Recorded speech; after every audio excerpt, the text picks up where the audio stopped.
Hello, hello, hello. Okay, so there you are. There I am. It's all very confusing. So as always, I'm going to ask you a very big favor. Could somebody please just ping me a little hello so I know, oh, I forgot my microphone. How embarrassing. Big Nelly, hello. So you can hear me, Big Nelly, even though I have my microphone like on the other side of the room. You hear me all right out there? Is anybody out there? I did some singing last week. Monday. I did some singing Monday, and I'm not quite sure how well it went down and whether everyone's now decided I'm a complete lunatic and they shouldn't pay any attention to my advice. So we'll see.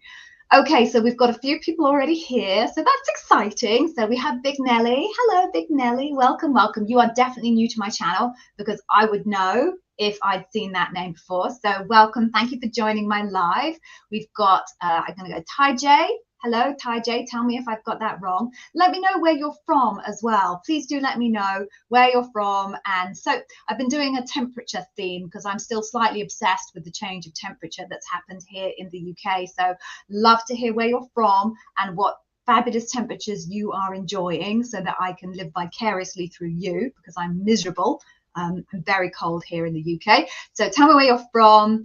Seri 2014. Hello, welcome, welcome. Kaiser Suze. Hello, Kaiser Suze. It's great to have you here. I saw your comment on my last video about the it was Monday, wasn't it? Yeah, I saw your comment. So welcome, Kaiser Suze. Thank you for joining. We've got Sugar Spice. Hello.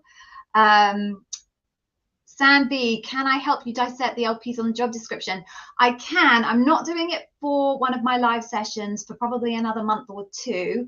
But if you would like my personal help and the service that I provide, you can click on the link on the last job description live show that you can see on YouTube, and it will take you through to where you can make that purchase and request my services on that. Okay, Bite Bitten's back. Welcome. Kaiser Suze. You're in the US. The US is big, Kaiser Suze. It's huge. Even I know it's huge. And I'm European. Actually, I'm not anymore. I'm British, aren't I? I can't claim to be European because of Brexit. So, whereabouts in the US? Please tell me. I won't come looking for you, I promise.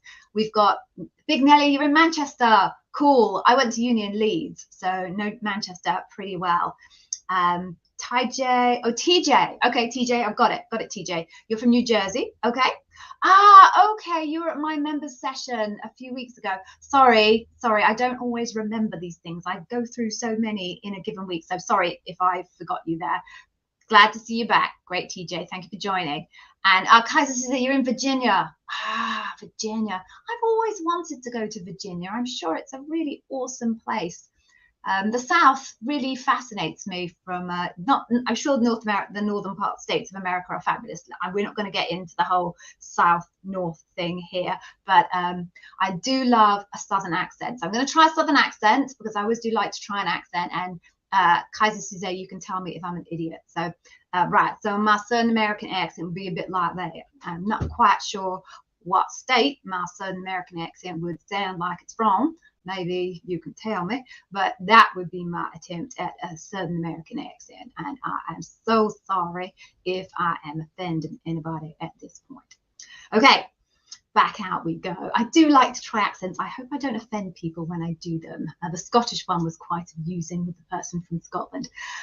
Right, so why don't I do my intro before people start disappearing off in droves for my horrible acting skills, and then we can get into today's session, which is going to be a little bit different from what I've done previously, but hopefully it'll work. Okay, so let's go. I am Gigi, and I am the Amazon interview whiz. I was a senior leader at Amazon for years. And as well as being a senior leader and an interviewer, which every single Amazonian is, I was a bar raiser. Bar raisers are the people who have the ultimate say in whether someone gets hired or not. And as a result, I have hired hundreds of Amazonians. The difference between a bar raiser and, say, anybody else that you will talk to who has done interviewing at Amazon is if you're a recruiter, generally you're only talking to people within your own specific skills area where you're recruiting for. If you are an interviewer, just as part of your day job at Amazon, generally you're only going to be interviewing people who work in more or less the same job function as you. So you may interview a couple of people from adjacent teams. So if you're in finance and you support a vendor management team, you'll do the majority of your interviews in finance, and maybe you'll interview a couple of vendor managers. A bar raiser interviews across all different job families. So I have interviewed across solutions designers, software development engineers, vendor managers, finance teams, risk protection teams, loss prevention teams, communications, regulation, goes on and on and on. So I've done all sorts of different families, tech and non-tech, and also across many different countries: UK, Germany, France, Spain, Italy, Japan, North America, Canada, Mexico. You have this amazing, amazing opportunity to get this hugely broad view of how the Amazon interview process works. And therefore, having done that across thousands and thousands of hours, I know what it takes to get hired at Amazon.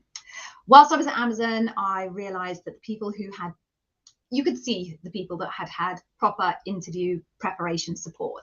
They did much better than those people that didn't. I started looking into it and discovered it's pretty expensive, like $200, $250 an hour. Given most people need to put about 20 to 30 hours worth of prep into their Amazon process, that turns out to be quite a lot of money. I thought I could do it in a much more accessible way by creating digital content. So I created my YouTube channel, which obviously you're all here for. I've also got my own Amazon interview preparation digital courses, which are effectively everything that you need to know to land your job at Amazon. And I'll give you a freebie at the end of this so that you can get the benefit of that totally for free. Okay, so let's get going with today's session. No idea if my advertising has been working recently. I've been having problems with Google Ads, so maybe we'll have a little small group today, but we'll see. Right, so I did put out a poll earlier a couple of weeks ago to ask whether people wanted the Q&A session to stay as it was or have a key topic, and the overwhelming majority came back with people requesting to have a key topic. So that's what we're going to do today. We're going to start with a key topic, and then we will go into our normal Q&A, and I'm sure some of the key topic stuff will prompt questions from a Q&A point of view. So with that said, why don't we get going with the key topic? So today's key topic, I'm going to talk to you about when and when not to repeat your examples through the entire Amazon interview process. This is a question I get asked very, very regularly. I do have a video about it, but my video covers, it's kind of split across a few different videos. So now I'm going to give you a good comprehensive response to that and how you deal with it. So the place to start with is Amazon interviews the way Amazon interviews because they believe that evidence from your past is the most predictive evidence of what you will do in the future. So if they can see from your past that you have repeatedly and consistently performed at a very high standard, they've got much more confidence that you're going to be able to do exactly the same thing when you join their business. So the evidence that you're bringing, the examples that you're bringing, is exactly that. It's evidence. So you really need to think about what you're bringing to the table as evidence that you're going to bring to a jury, right? So ultimately, obviously, it will be a whole group of people if you make it all the way through to final stages. But even in the early stages, you need to think about the fact that the stories that you're telling are evidence. They're evidence that you are bringing to convince a jury or a juror that you are a bar-raising candidate.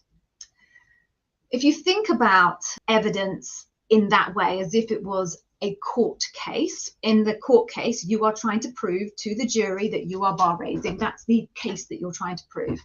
If you think about that, one of the things you also need to think about is the fact that if you were for real going to court to present a case for something and bringing witnesses, your evidence is a witness. If you were bringing witnesses to a court case, you would bring as diverse a range of witnesses as you could.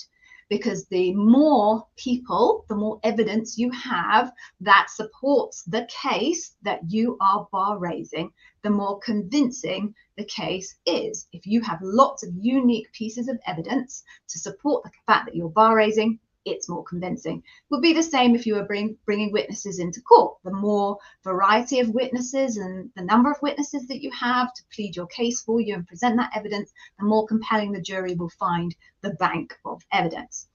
So that's why in an ideal world, you would bring to the court of the Amazon interview lots of different unique pieces of evidence / stories to prove that you are bar raising. Now, sometimes that's really difficult because for whatever reason, maybe you don't have enough examples to cover every single time you're asked a question. In an Amazon interview process, you could easily be asked like 20, 23 odd questions if you made it all the way through from a round 1 and a round 2 and to final loop. And sometimes people even get a fourth one after that. It's rare, but it happens. You may find yourself with a lot of questions that you'll need to cover, and sometimes you just don't have enough examples to be able to cover all of those. Now, there are times when repeating is, I'll say, forgivable. Right? Let's use the term forgivable. Just go with me on this one. So there are times when repeating examples is forgivable. So I'm now going to tell you when it is forgivable and then how, if you're going to do it well. So the first thing to talk about in terms of when it's forgivable is about your seniority. If you are a really junior person, you've only had a career of, I don't know, 2-4 years, something like that, you don't have a huge career history behind you. And if you're being asked 23 different questions, you're going to struggle to come up with 23 amazing bar-raising examples from your career history. So as interviewers and as bar raisers, when we were seeing candidates who were more junior, it was more forgivable and you were more comfortable with seeing examples that were repeated. Now, there's no hard and fast rules about exactly how many repeats are forgivable / acceptable. So I cannot tell you the rules because they don't exist, but I will share with you my general feeling as a bar raiser and having worked with many other bar raisers around Amazon, broadly what would make me comfortable and what would make me uncomfortable. So in terms of what would make me comfortable, if you're a L4, L5 type level role, I would be okay with 4 repeats, hearing the same stories repeated, 4 repeats, so 1 story repeated, 2 stories repeated twice, that type of thing, or 1 story repeated 3 times, and then you get what I'm saying. So between 4 or 5, I'd be good if you were L4 and L5, and I saw 4 to 5 repeats across the breadth of those interviews. If you were a L6, probably 2 to 3. I'd be all right across the breadth. Remember, all the way from round 1 through to final round. 2 to 3, I live with. Yeah, that'd be fine.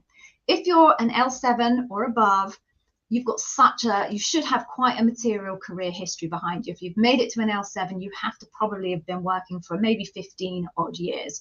If you have that much career history behind you, and you were going to be a bar raising L7 at Amazon, I really wouldn't want to see many more than 1, maybe max 2 repeats in your kind of interview evidence pack, for lack of a better term.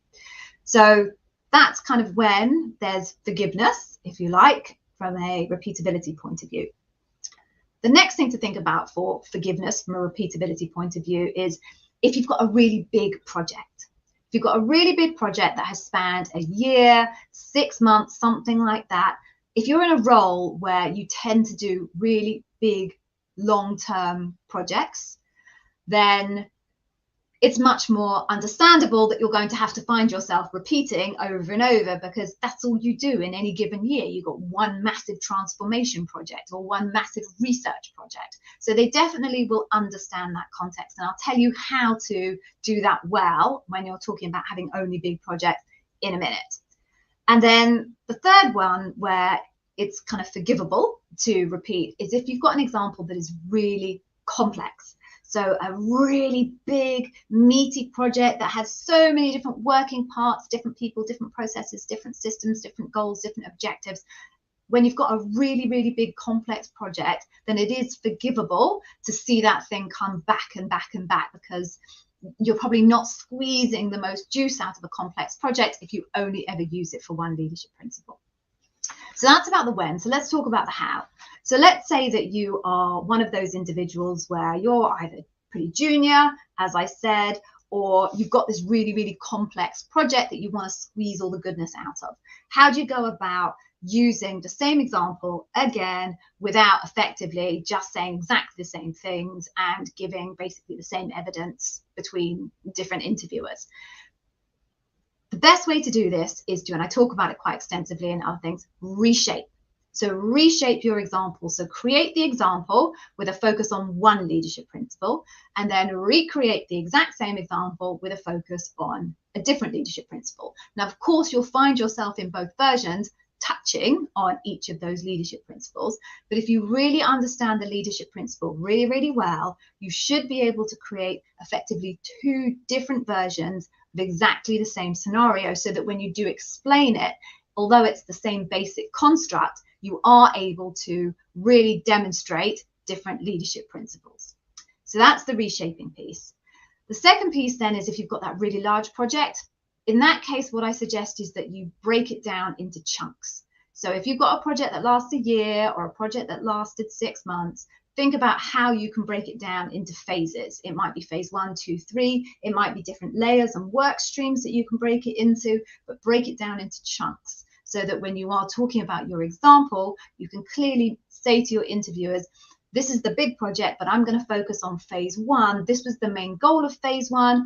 And then here's my story. So although it's kind of the same basic example because it's one big project, you're very clearly breaking it down into chunks and isolating different points in time or different work streams.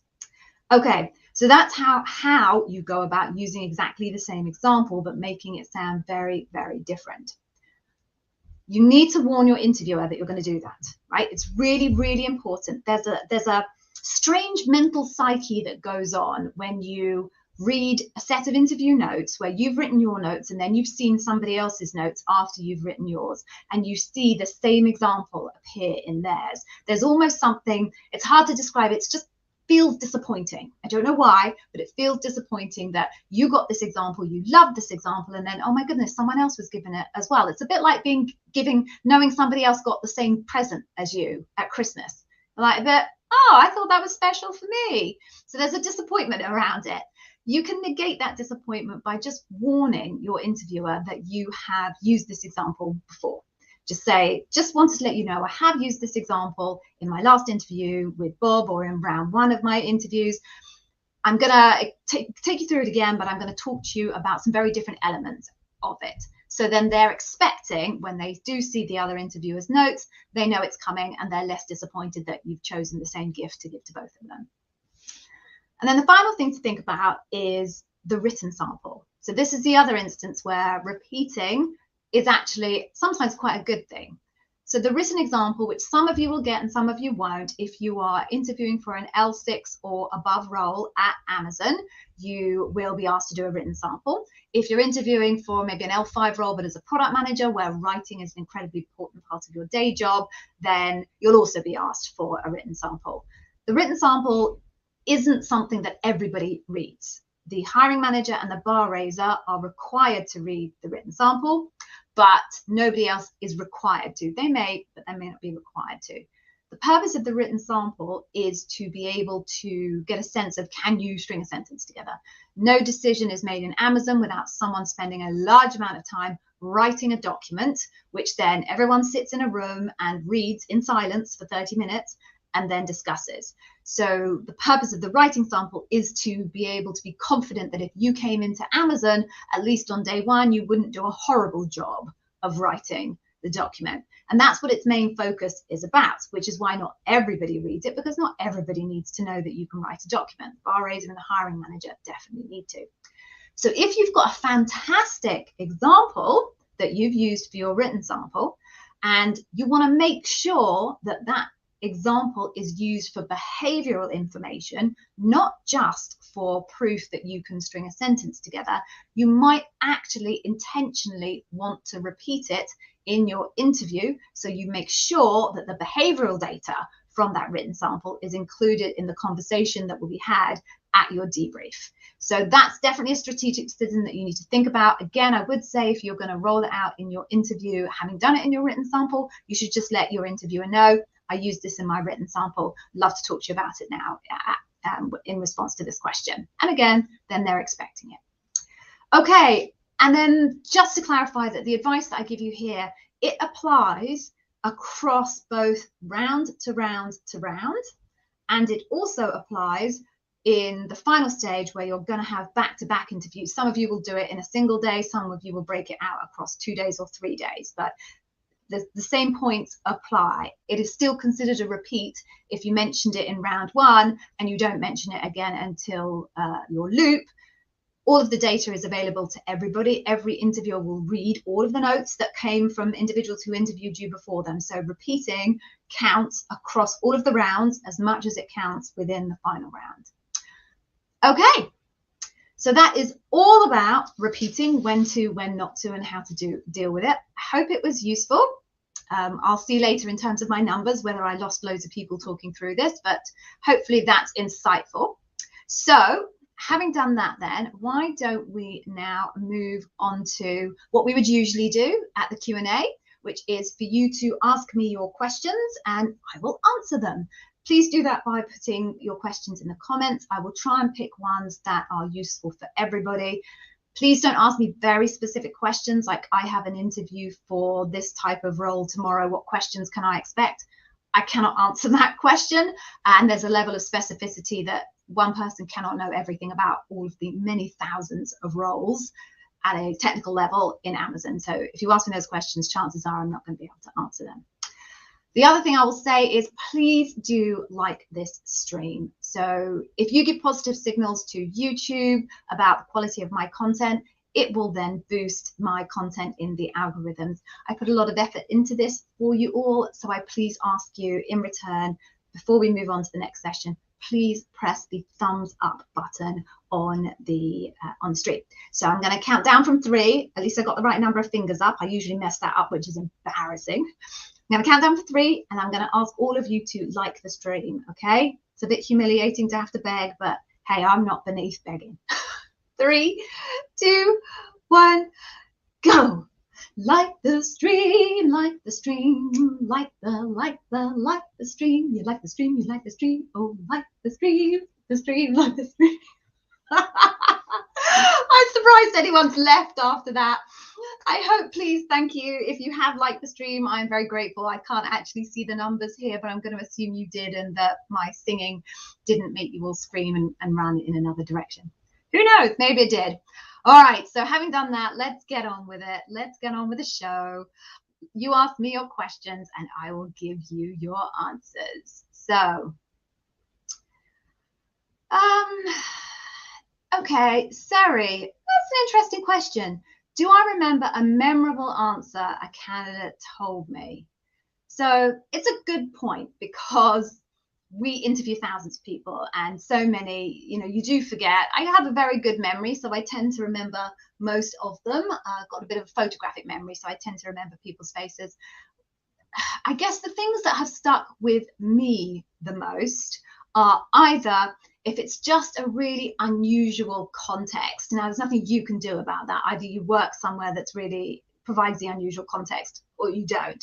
So ones that I really remember is, for example, I spoke to a candidate who was a program manager building Chinooks. I have never spoken to anybody about the process of building Chinooks, and I found it absolutely fascinating. So that's one reason why I would tend to remember.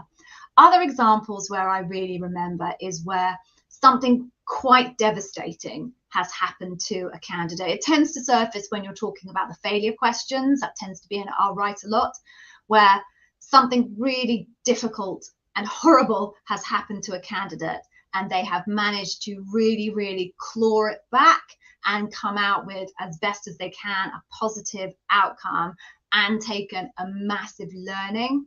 Those are the ones that really stick with me.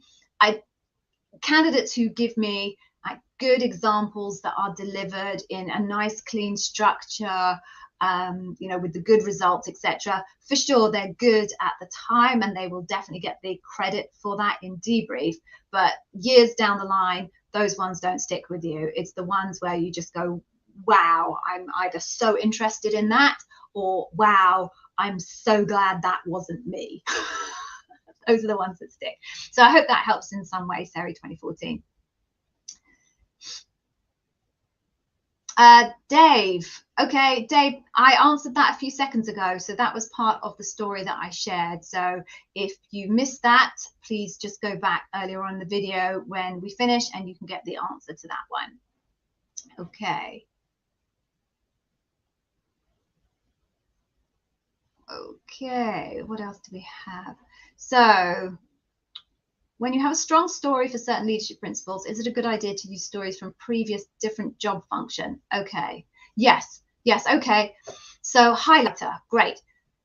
It's always ideal if your story can come from a role that is more or less the same role as the one that you're applying for, because quite frankly, it requires zero imagination on the part of the hiring manager or probably the interviewers, because mostly they'll be from the area that you're applying for, with the exception of the bar raiser. It requires very little imagination for them to not only be able to see how you're raising the bar in the leadership principle, but also how your technical skills and the leadership principles kind of come together. So that's the ideal. However, to your point, sometimes one just has awesome stories that come from a time where you were in a different job function. You should use those. If you have great stories, really great stories that you're so proud of, that have defined your career, without question, bring them to the party.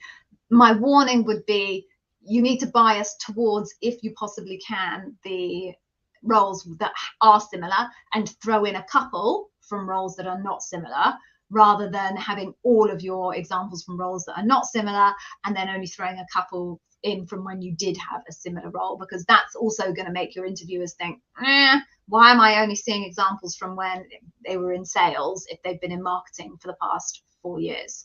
If you're doing a career pivot, you obviously have no choice, right? You're going to have to do the examples from your previous career history, but they're interviewing you. They'll know that from your resume that you've not come from that background and you're doing a career pivot. So in that example, they would be expecting you to use them from a different job function anyway. Okay, I hope that was helpful, highlighter. Let's move on.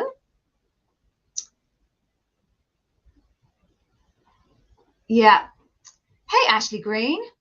Are you the Ashley Green that I used to see here all the time, or are you a new Ashley Green? I think there was at least 2 Ashley Greens that used to join regularly. So if it's one of those 2, welcome back. If you're a new one, hello, Ashley Green. I already know a couple of Ashley Greens.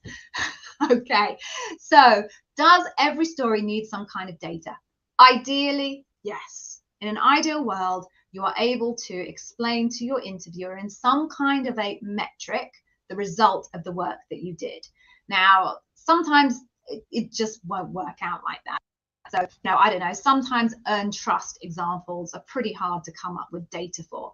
But in the main, you should try to come up with a metric. Now, sometimes it's a proper sales metric or a performance metric, and obviously that's fantastic.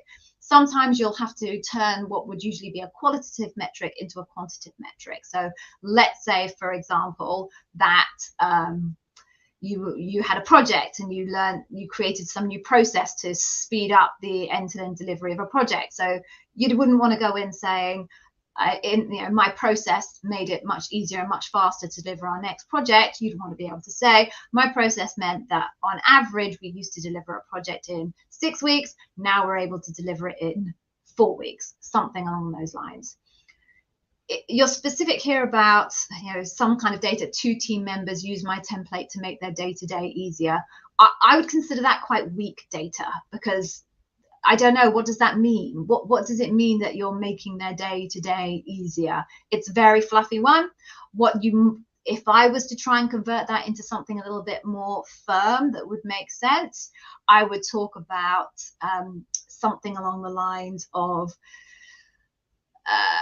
X team members were able to use my template to reduce the amount of hours they spent on this type of thing by 20%, or reduce the number of hours in a day they spent doing their emails from, I'm making up the emails bit by the way, from 4 hours a day down to 3.5 hours a day. You really are going to want to make it much tighter and more specific, because otherwise I don't know the value of that. That's the whole point of giving the metrics, is so that the interviewers gets a sense of the scale of your impact, which is why you want to be able to give real numbers, and actually you want to give those numbers in context. So, you know, I increased sales by 50,000, which was an incremental 52% on our baseline run rate. Now I'm impressed. 50% increase on your baseline run rate is impressive. If you didn't give me that, I would have no idea whether that increase in sales was good or bad, or, you know, strong or weak. So there you go, Ashley. So I wouldn't say that that was a strong enough way of representing your impact as you've articulated it there. Okay, moving on then. What else do we have?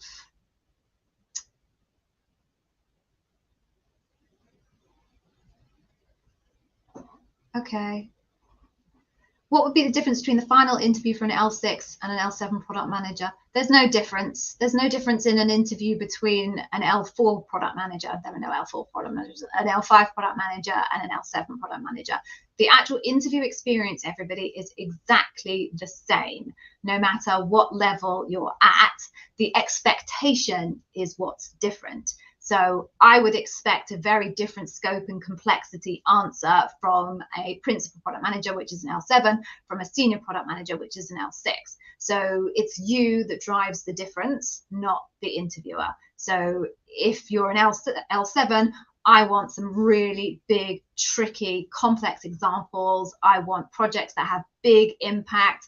I want projects that mean you are working with very senior leaders. If you're an L7, I would definitely want to see some narrative around working with VPs cross-functionally. I want big examples. I wouldn't expect that of an L6, but the actual interview process is exactly the same, no matter what level you're at in the company. Okay. Next question then. Oh, it is you, Ashley Green. It is you. Welcome back. I'm so excited that you're back. That's awesome. Okay, I've missed you. So another one then. Okay. Oh, seeing as I said hello, is it okay to look down in notes? Yes, Ashley, definitely. I do have a video on my YouTube channel about how to use notes and when you should use notes and how to use them. But just warn your interviewer before you start that you have notes with you, and that you will be just looking at them very briefly through the course of the interview, just to refresh your memory and keep you on point. And then only do it briefly. Do not read it as if it's a script. That is a bad thing to do that will take you nowhere. But yes, it's fine.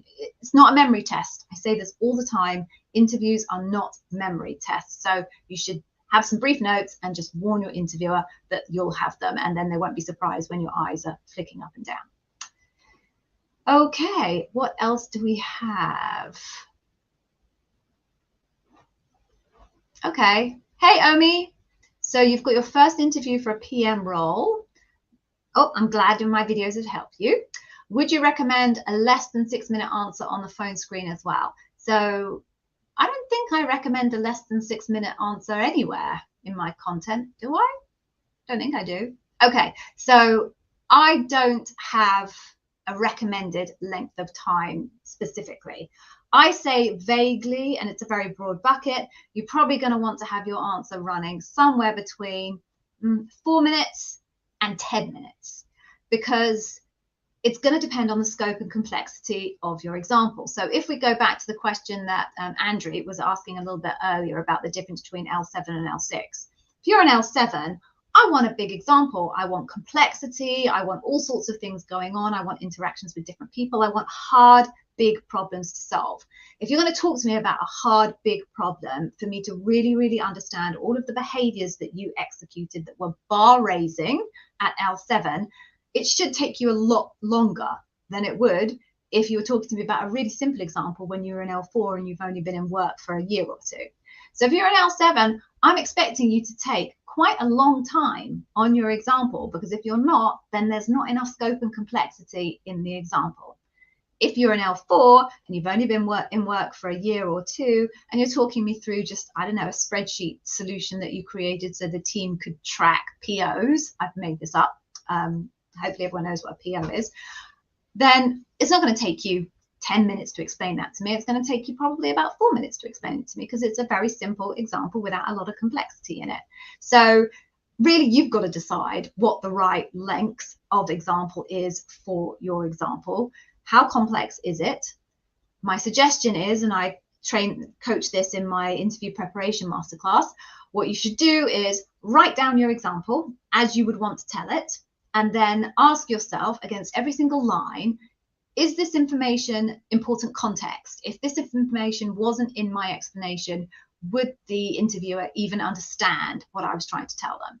If the answer is yes, it has to be there or they'll get lost, keep it.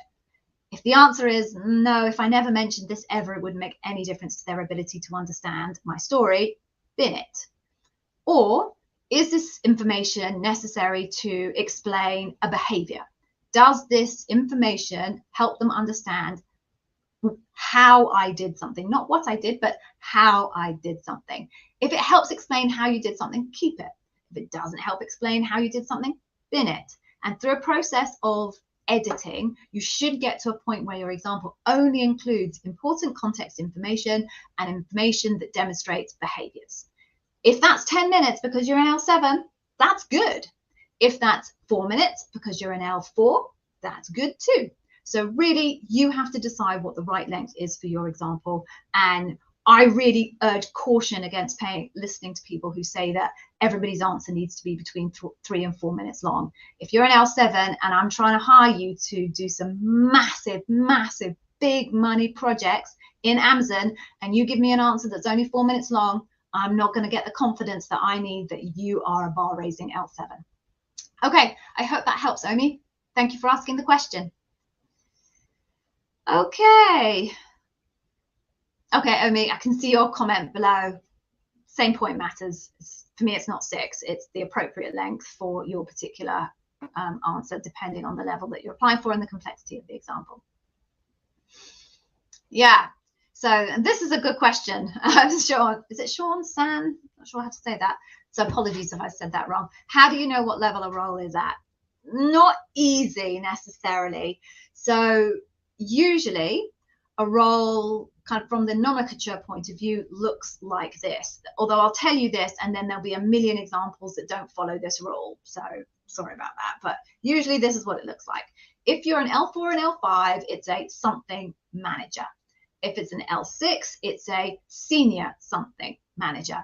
If you're an L7, it's a principal something manager, or a senior manager something. So let's imagine it was finance, just to make sure that I land the point properly. If you're an L5, you're going to be a finance manager. If you're an L6, you're going to be a senior finance manager.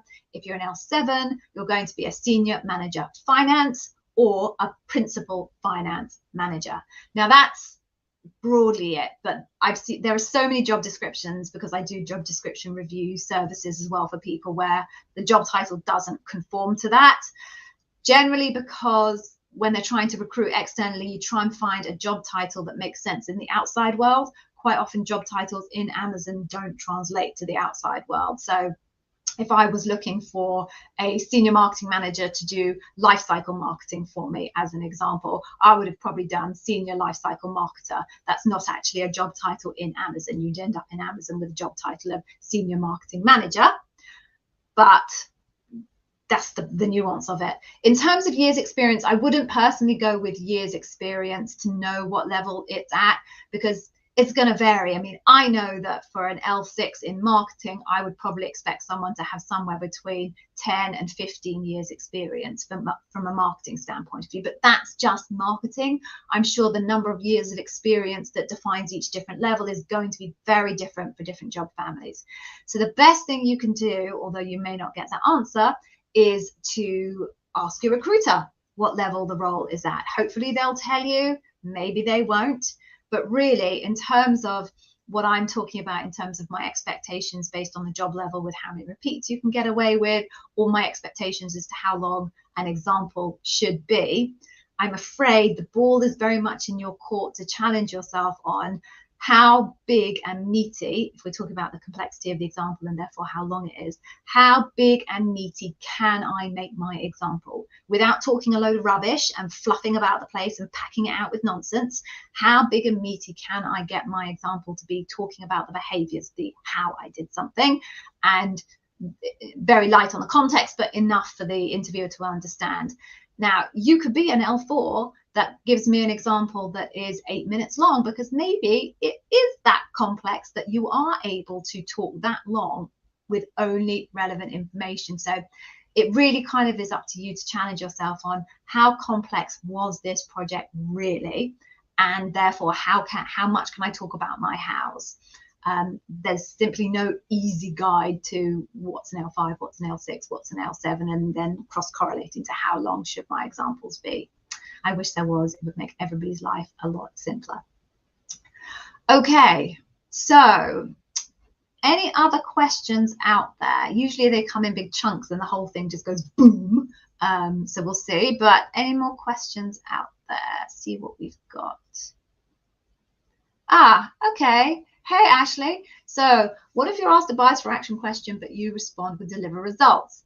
So there are a couple of different scenarios that could play out here. So if I'm an interviewer and I ask you a question about what I intended to be bias for action, but you've misunderstood me and you've gone off on a question that and an answer that talks more about deliver results, there's a couple of things that I would do as a bar raiser. The first thing I would do is, as quickly as I could realize that you were not answering my question, because by the way, the only way that this happens is if you're not listening to the question. If you're listening to the question and answering the question, rather than listening to the question, guessing the leadership principle, and then answering the leadership principle, which is the wrong strategy. But let's say you did that. Let's say you just listened to the question, you guessed what the LP was, and then just rolled out your answer for your LP. I, as a bar raiser, would try and realize that pretty quickly and stop you and remind you what the question was to try and get you on track for what I was trying to get. If I get a long way through the example and I realize that you're never getting to the point that I want you to get to, and I've probably missed the window of opportunity to redirect you, the data that I've gathered in that example will still be used. If you're giving me good evidence on deliver results, then it will still be used in debrief as data to show whether you are or not bar raising on deliver results. So it won't be wasted, but the risk is obviously that that wasn't what I wanted. I wanted bias for action. And we could go through all of the evidence that anybody's gathered for you, and we may not have good evidence for bias for action because you didn't answer my question. Now, we may have good evidence for bias for action because maybe through the course of answering other leadership principle questions, you also dropped some nuggets on bias for action. So we would use that data for bias for action to make an assessment on bias for action. So the process of asking your question is about a particular leadership principle is to intentionally force data about that leadership principle from you. Now, it isn't that if you don't, it isn't that any data gathered on a leadership principle that isn't asked specifically isn't used. Of course it's used, it's evidence, and it will be used. The reason they ask you the question is to make sure they don't miss out on that type of evidence to force you to answer it. So your deliver results data will get used, but obviously the risk is you didn't answer a question on bias for action. If you didn't happen to drop in some good bias for action data in another question, you'll end up with a gap on bias for action, and they won't be able to make a good assessment of your ability to be bar raising in bias for action, which is important for them, or they wouldn't have asked you about bias for action in the first place. Okay, I hope that all made sense. Moving on then. Okay. Okay, so Rachel, have I got that right, Rachel? So I've answered this question at the start of the session. I talked in great detail about repeats and how to use repeats. So I'm not going to go through that now because everyone who was here is going to have listened to that. So please do go back to the beginning of the session once it's up there on YouTube, and all of that will be revealed. Moving on then. Okay. Hey, Nathan. Oh, hey, Nathan. How you doing? It's nice to see you here. So you've got a prep call with your recruiter. Awesome. Awesome. Make use of it. What can you expect for the prep call? Okay. So different recruiters will use their prep calls for different things. My suggestion is you decide what you want to get out of that prep call. So in an ideal world, you would be able to ask any questions that you have about the team or the interviewers that are coming up so that you can be well prepared for when you've got your loop and you've got the right questions assigned to the right person. Or the other thing that you might want to be able to do is perhaps probe a bit on what the most important leadership principles are for the role, because that's going to be really helpful. If you understand what they care about the most, you can make sure that you have your very, very best stories aligned to those leadership principles. Generally, I would expect them to cover that type of ground anyway from a prep call, but you should definitely make sure that they cover that ground. The other thing that they might want to do at the prep call is talk to you, if they haven't already, about your salary expectations. If you haven't yet talked about salary expectations, be ready to do it in that prep call, because even if they don't ask you at this point, Nathan, you should talk to them about it if it hasn't happened yet. So be prepared with your view of what you're looking for from a total comp perspective going into that preparation call with your lead recruiter. So do your homework. Levels.fyi, payscale.com, salary.com. There are 3 different sites you can use. Don't use Glassdoor. Data in Glassdoor is trash. Use those 3 sites. Put in where you are located, put in your job title, and it will give you a sense of the range in the market for those roles. Have a view of what your bottom line is, what your walk away if they won't give you, and obviously your goal. Don't tell the recruiter either of those things, but you want to be able to say to your recruiter, what is the salary range or the compensation range, which is a more appropriate term, for this role, and get a sense of whether that matches your expectations. If it doesn't, then tell them, actually, that's a bit low. My expectations would be a range between here and there. Or if they won't tell you, say, okay, if you won't share with me, I'm going to share with you my expectations based on my research is a range from here to there. So those are the things that I would really aim to cover off in that session with your lead recruiter. You push it if they don't volunteer it. I hope that helps, Nathan. Good luck.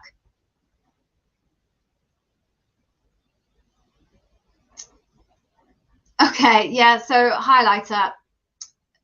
Big scope means big impact, makes a strong story. How big is big, especially for people from SMEs?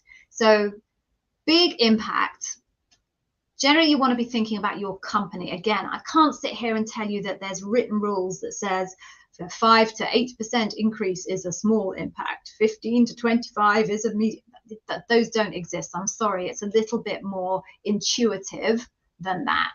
But you should go back to your business and what would have been considered big in your business, and which is why I said it was so important to contextualize your results. So if you say I moved the metric from here to there and that was a 1% uplift in my business, is very different from if you say I moved the result from here to there and that represented a 25% uplift on my business. So I would instinctively, as an interviewer, go 25%, that's a meaningful number. I mean, if I managed to grow my base by 24% or grow my revenue by 24% or improve efficiency by 24%, I'd feel good about that. Whereas if it was 1%, it would be quite different. Now, the inverse of that is if 1% was a massive number. So if you're Amazon and you talk about your bottom line moving 1%, the whole group, then you're talking many millions of dollars. So it's a little bit, I'm afraid, intuitive for you as to what big really means in the context of the organization that you were working in and in the context of bottom line P&Ls. So I'm sorry, I can't give you that kind of black and white rule set. It doesn't exist. You're going to have to make a judgment call. Okay. Oh, Nathan. Oh, you are more than welcome. And you're an Academy member as well. So awesome. delighted. I hope they are helpful. I think you just missed, I'm not sure, I don't remember you being there. So if you were, we had a members only Q&A on Monday. So the next one isn't going to be until the following Monday. But if you're still around, please do come along to that one. Not this Monday, but the one after that. Okay, so do we have any other questions out there? Don't be shy. Happy to answer. I'm going to just scroll back up and see if there's any that I've missed whilst you're thinking about your new questions. Oh, Danish. Okay, Danish, I'm just going to, hopefully I pronounced your name right. I'm sorry if I didn't. So you've got an upcoming interview for a technical product manager. Can I help you with some resources to start your prep? Well, my YouTube channel is a good resource to use from a prep point of view. Clearly, I'm not going to promote anybody else's YouTube channel because mine's the best. But there's another book. There's a book here that I will recommend that all of you, actually, regardless of what role you're applying for, everyone should buy this book. It's a I don't get paid for this, by the way. I'm not on any type of commission. I should just let you know. So this is working backwards. It's written by two previous senior leaders at Amazon, Colin and Bill Carr. It's an amazing book. It tells you primarily about the key processes that underpin Amazon, how they came about, how they work, and why they work. And it's ostensibly written really for other business leaders to replicate in their own businesses to see if they can make their businesses as successful as Amazon.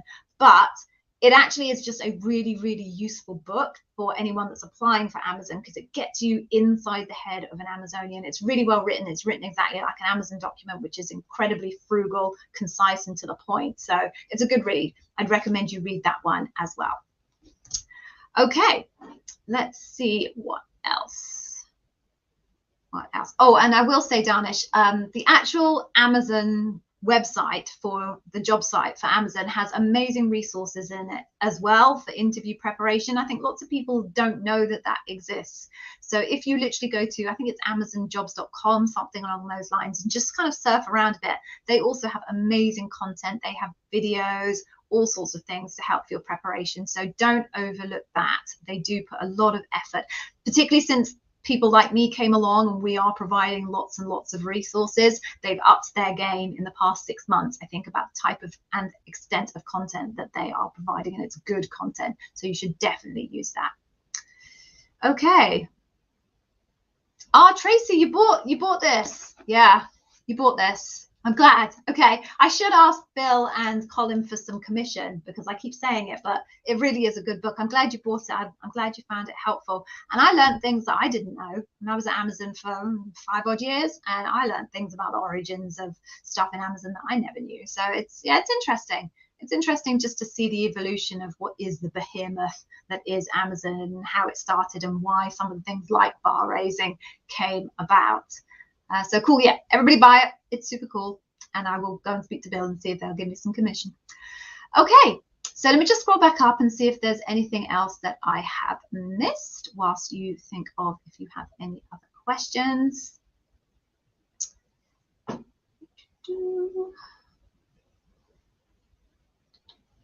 Sorry for the silence. I'm just scrolling through and seeing if there's anything that I missed. No. Okay. So if there are no more questions today, do you know what I'm going to do? Before I move on, I'd love to know, was the beginning section helpful? Because I have no feedback mechanism other than that. So I put it all in there because I was asked to, you guys all, I shouldn't say guys, you folks responded to a poll when I said, do you want a key topic and then go into Q&A? And the vast majority said they did, but I have no feedback mechanism to know whether you found that useful. So please now type into the comments, yes, I found that useful, or no, I think next week I would prefer you to go back to normal Q&A. So there's a question here from Big Nelly. I'm going to read that, but whilst I'm reading that, please do just give me some live feedback, because otherwise I have no idea what's working for you and what's not. Okay. Okay, yeah. So Big Nelly, you've used my method to analyze the job description. Excellent, good. You found the critical LPs. Should you still prepare for those that don't feature in the hit list, i.e. hire and develop the best? You've landed on a particular one which is a bit different from the rest. So I would say generally, unless you're going to be a hiring manager, or not hiring manager, unless you are managing people, it's not that likely that they're going to ask you hire and develop the best.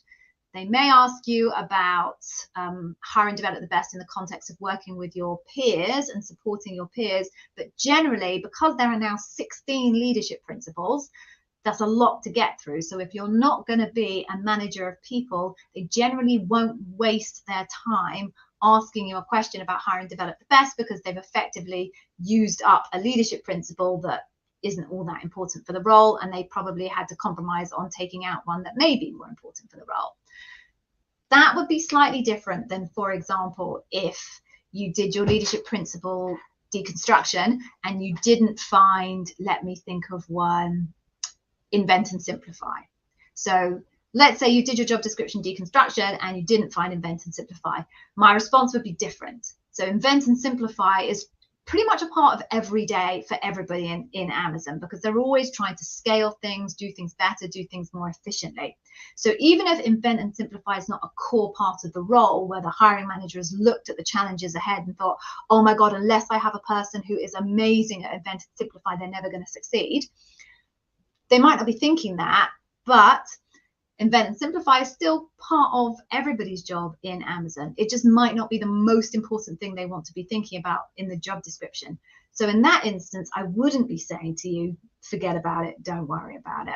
What I'll be saying to you is, you probably want to be able to find either examples that may not be the most amazing examples you have, but examples that if you're asked about invent and simplify, you have something to roll out, or that you are able to reshape one of the examples that you've created for the other leadership principles that you know or believe to be the important ones, and flip it over to invent and simplify, so that if you do have a question on invent and simplify, you're not caught short with nothing to say whatsoever.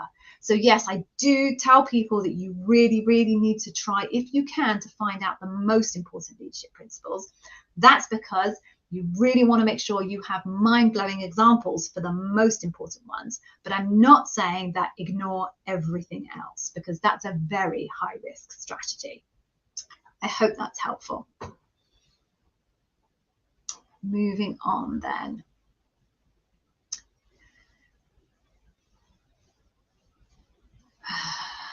Okay.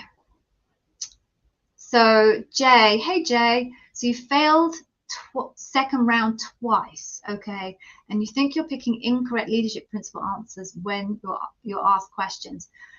So Jay, I'm going to make a big assumption here and guess that your strategy for answering the questions has been to hear the question, try and work out what leadership principle they're asking you, and then pull out your leadership principle answer.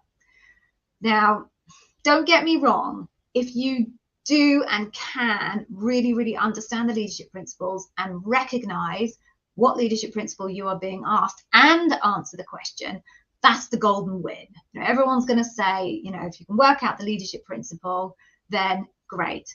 The problem is if you do not understand the leadership principles to that really, really great level of depth, that is a risky strategy. So if you've been through a course like mine, where I have taught you everything anybody could ever know about the leadership principles, all of the facets, everything they're looking for, and you've studied it in depth for hours and hours and hours and hours, and you feel super confident that you really, really get them, then that's a good strategy. That's a good strategy, because you'll know which leadership principle it is, you'll guess it.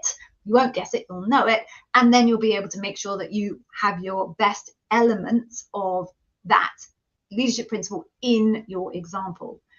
Now, if you don't have that level of knowledge, you are undertaking a high-risk strategy, which is you're guessing which leadership principle they're asking you, you're probably guessing wrong, and you're pulling out an answer that bears no relationship whatsoever to the question.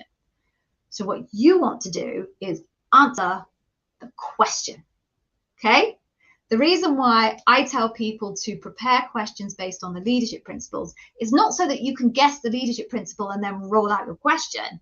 your answer, sorry. It's so that you have an appropriate example ready in your bank of examples in your head, so that when you hear a question that sounds like it could match one of the 23 examples in your head, you can pull out the appropriate example, because you've matched the example to the question, because the question is derived from a leadership principle and you have created an example from the leadership principle. There's a kind of a triangular relationship here. So Jay, my best advice to you is stop guessing. If you've failed round 2 twice, the clock, you're kind of running out of chances in the nicest possible way. There's only so many times that you can not pass the Amazon interview in the early stages and still have recruiters being willing to take your resume on for further interviews. So stop guessing. Go and really get some. Of course, I'm going to tell you to study my course, because it's my course, and I'll give you a free one at the end as well, by the way, Jay, so you can check my course out for free and see whether it teaches you anything that you didn't know already by learning it yourself or using other people's resources. And if it helps you, then my stuff is good and it will help you next stage. But you need to do something different with your preparation at this point, Jay, because if you keep failing in the early rounds, you're eventually going to run out of chances and people won't consider your resume again. So stop, think about how you've been preparing in the past, and find an alternative strategy to prepare for the future, because we all know the definition of madness is doing the same thing over and over again and expecting a different result.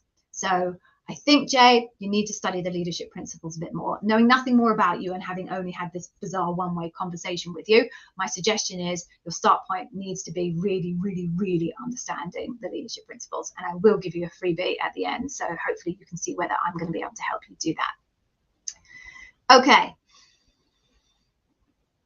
Right, so what else? Oh, we're over time now. So I said amazing freebies. Before we go, right, before I give you the amazing freebie, there's a price, and the price is, please make sure that you have liked the stream. Just a little thumbs up, please. If you arrived late and you didn't hear me beg you embarrassingly earlier on, makes a massive difference to me and the impact of the algorithm on my content, that people actually demonstrate that they like my content. And so this goes also if you're watching any of my other videos, and it also obviously goes if you're watching this live on replay. Please do me a favor and just give me a thumbs up. It really makes a big difference to me, and your little gift to me versus the gift I'm about to give to you, which is very valuable. So let's go into that right now. So as I mentioned before, I'm going to put up this banner. Right, am I going to get this the right side? I am. Yes, 2 days in a row I've got the right side. Okay, Amazon Interview With Academy.com. There you can go and get my Customer Obsession Masterclass totally free. No strings attached. I don't use it to get your email and then follow you up with tons of marketing. That's not the way I play the game at the moment. So I give Customer Obsession out because every single one of you, I guarantee, if you make it all the way through, the end of the process will be asked Customer Obsession question at some point. Seeing as I was always going to give one away for free, that's the one I know everybody will get great value from, even if they don't go on to buy anything else of my products. Of course, I give it to you because I want you to see how great my content is and how insightful my knowledge is and how easily and interestingly, I hope, I present that data to you. So it will teach you the 4 facets of customer obsession. Did you know that there are 4 facets of customer obsession? It's not just as simple as customer obsession. There are nuances in there. It will teach you the 4 different nuances. It will then also tell you what your interview is looking for in your example. It's a kind of basically a map to what you need to say in your interview. And then finally, there's a mock interview of me interviewing me. It's very weird and bipolar, different outfits and hairstyles and lipstick colors. It's great fun. You can see me interviewing me, and it just help you understand, if you haven't done any of the interviews yet, what your interview experience will be like, and more usefully, exactly how you go about landing the information that I've already told you that the interviewer is looking for in the interview context. So please go grab that. Amazon Interview With Academy.com. You'll see it there on the landing page. Customer Obsession, totally free. I hope you like it. I hope it's useful for you. Okay, so we are now at time. Next week, right, so next week it gets complicated, everybody, because I go into daylight savings reversal or whatever it is. We add an hour onto our day. Yeah, it's spring forward, fall back. Yes. So my clocks go back on the 31st of October. And if you're in the US, apparently your clocks don't go back until the 7th of November. So we end up out of sync and it's all incredibly confusing. So come back at this time next Monday or Wednesday, and I will be here. Whatever this time is for you, I will be here. I'm going to shut down all of my advertising because it just becomes a complete mess and everyone, particularly me, gets confused about what time it's happening. So advertising is going off. So if you have not yet subscribed to my channel, please click the bell because there'll be no adverts to remind you what time this is happening next week. So please subscribe or you might risk missing me next week. I'm going to subscribe to myself as well so that I don't miss me either. So for now, good luck if you have an interview coming up. And, you know, if you have further questions, you can check out my YouTube channel. Pretty much any question anyone has ever asked me is now a video on my YouTube channel. But if you have further questions from that, you can just put a comment in and I will try and get back to you.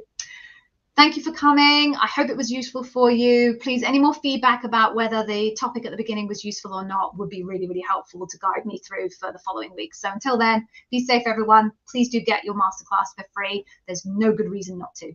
Okay, take care. Ciao.